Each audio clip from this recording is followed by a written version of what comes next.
ఒకవేళ డబ్బుకే గనక నోరుంటే ఇలా మాట్లాడుతుందేమో! ఎవడురా వీడు? వీడికి నాకు పెద్ద పరిచయం లేదు కానీ, అందరికంటే ఎక్కువగా నన్నే ప్రేమిస్తాడు. నాకేమైపోతుందనే భయంతో సరిగ్గా నిద్రపోడు. నా కోసం బంధాలు కలుపుకుంటాడు, వదులుకుంటాడు. అంతెందుకు, నా కోసం ఎవ్వరినైనా చంపుతాడు లేదా తానే చస్తాడు.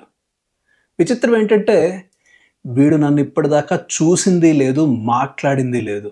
ఎందుకంటే, నేనెక్కువగా ఎప్పుడూ ఏదో ఒక బ్యాంక్ లాకర్‌లో రెస్ట్ తీసుకుంటాను గదా! మహా విచిత్రం ఏంటంటే,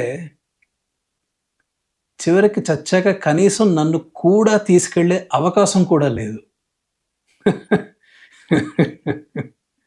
వెళ్ళి మనుషుల్ని ప్రేమించరా వెర్రి వ్యాపకాలు రావు. నన్ను ప్రేమించినవాడు సుఖపడినట్లు చరిత్రలో లేదు.